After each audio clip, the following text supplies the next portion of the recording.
ازيكم يا شباب؟ عاملين ايه؟ يا رب تكونوا بخير وبأحسن حال. الحمد لله، تشكيلتي جابت 54 نقطة لحد دلوقتي، بالرغم من ان عامل سالب 12، وكمان لسه باقيلي ويصة ومبويمو لسه ملعبوش. زي ما انتوا عارفين انا عملت سالب 12 لان اتخلصت من هالاند، اللاعب اللي يعني ما بيعملش حاجة بقاله فترة، واشتريت مكانه محمد صلاح وطبعا ساكا. ساكا برضو ما عملش حاجه، لكن محمد صلاح ما شاء الله الراجل طلع لي ب 18 نقطه، ودي اللي فرقت معايا شويه، عوضت السالب 12. كمان احتفظت بسولانكي، رغم ان ناس كتيره باعت سولانكي قبل الجوله، لكن انا احتفظت بيه لان انا واثق فيه. كمان سولانكي عنده مباراه سهله من إبسويتش تاون، فما كانش ينفع ان انا ابيعه في التوقيت ده. والراجل ما شاء الله جاب لي 16 نقطه، يعني صلاح وسولانكي بس لوحدهم 34 نقطة، دي اتفرقت معايا كتير. الحمد لله جبت 54 نقطة يعني. أنا عملت سالب 12 اللي انتوا عارفين القصة. بعت هالاند، ناوي إن شاء الله يكون عندي يعني الخماسي بتوع خط الوسط في المستقبل إن شاء الله: سون، ساكا، صلاح، فودن، بالمر. الهجوم طبعا هيكون على حسب يعني المباريات السهلة. مرة هبدأ بسولانكي، مرة هبدأ بويسا، مرة هبدأ بجاكسون، مرة هبدأ بإيزاك، مرة واتكنز، مرة هافيرتز، مرة وود، يعني على حسب المباريات اللي هتكون أسهل. يعني اللي يكون عنده 3 4 مباريات سهلة هو اللي هيكون إن شاء الله أشتريه مع الخمسة اللي بتوع خط الوسط. زائد الخمسة بتوع خط الوسط هيبقى فيهم بس واحد زيادة في التغيير، اللي هو طبعا بوبويمو. يعني زي ما انتوا عارفين انا حاليا عندي مبويمو، فودن، سون، ساكا، محمد صلاح. باقي بس بالمر الوحيد اللي عندي مش في التشكيلة، علشان احط بالمر لازم اشيل واحد من الخمسة. وحاليا ما ينفعش اشيل واحد من الخمسة بسبب اول حاجة بالمر عنده مباراة صعبة. لان انا كمان مرضتش اشيل المباراة اللي فاتت اللي لعب فيها طبعا مانشستر، وكلنا شفنا الراجل طلع بلانك، فما كانش ينفع اشتريه في التشكيله. كمان المباراه اللي جايه عنده الارسنال، فما ينفعش كمان اشتريه المباراه اللي جايه على حساب واحد من الخماسي اللي عنده اللي مباراتهم سهله. انا هنتظر على بالمر شويه، لما واحد زي مثلا مبويمو يدخل في المرحله الصعبه ابيع مبويمو واشتري مكانه على طول بالمر.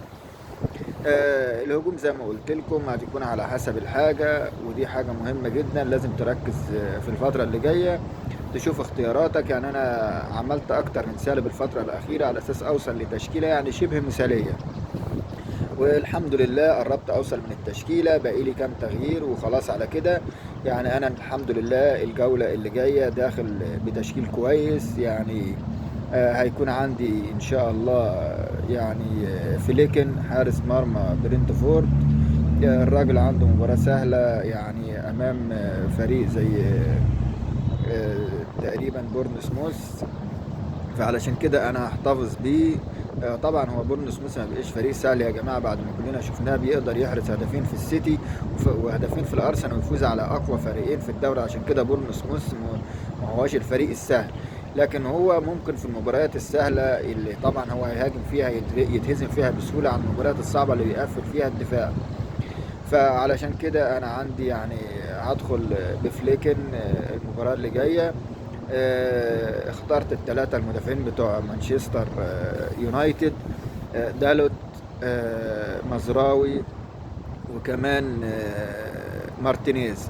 الثلاثة ان شاء الله هبدأ بيهم المباراة. اي نعم هي طبعا ريسك انك تحط 3 مدافعين من فريق واحد، ولكن هو ريسك لو نفع معايا هيفرق معايا كتير في الترتيب، لان انت لو حطيت دفاع مانشستر سيتي، لان كمان مباراة سهلة ويقابل ليستر سيتي، اي نعم ممكن يدخل فيه اهداف، بس لو قدر يطلع بالتعادل فانت ما شاء الله على الاقل هتضمن 18 نقطة من الثلاثة المدافعين، غير لو خدوا بونص، ولو كمان لو واحد فيهم عمل حاجة يعني ممكن يكون يعني يعلوك في الترتيب جامد. عشان كده انا هدخل بالريسك ده، وزي ما تيجي تيجي، وخاصة ان فريق اليونايتد عنده 3 مباريات سهلة: ليستر سيتي، ابسويتش تاون، تقريبا يمكن بورنموث تقريبا عنده 3 مباريات سهله. علشان كده انا هكمل بيهم، لا عنده ايفرتون وابسويتش تاون وليستر سيتي، علشان كده انا هكمل بيهم ال3 مباريات، ال3 المدافعين هلعب بيهم اساسيين على امل ان يطلعوا كلين شيت في مباراتين على الاقل.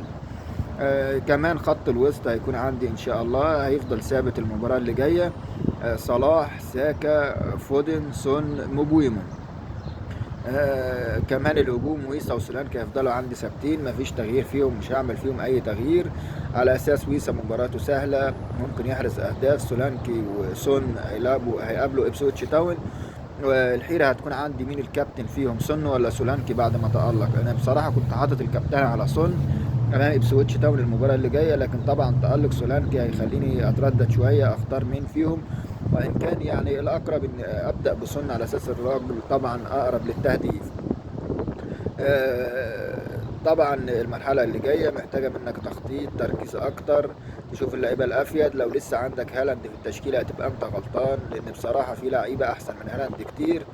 هالاند الراجل 5 6 مباريات ما يعملش حاجة، يعني أنا مش عارف أنت محتفظ بيه ليه أو مصمم إن أنت تحتفظ بهالاند رغم إن الراجل ب 15 مليون. ال 15 مليون دول لما أنت تشتري مهاجم سهل يعني ب7 8 مليون. ابعد عن واتكنز برضو، ممكن ايزاك الراجل ماشي لو عايز تشتري. الراجل بدأ يرجع لفورمة، يعني عندك ايزاك سعره كويس 8، عندك فيرتس سعره كويس 8، عندك بعد كده من 7 ونازل. انما هالاند ب 15 مليون معطل لك التشكيله، موقفك عن التغييرات، ما يخليكش عارف تعمل حاجه، بيخليك محتار تشتري مين ولا تبيع مين، بيعمل لك ازمه دايما في الفريق، في ازمه في الفلوس.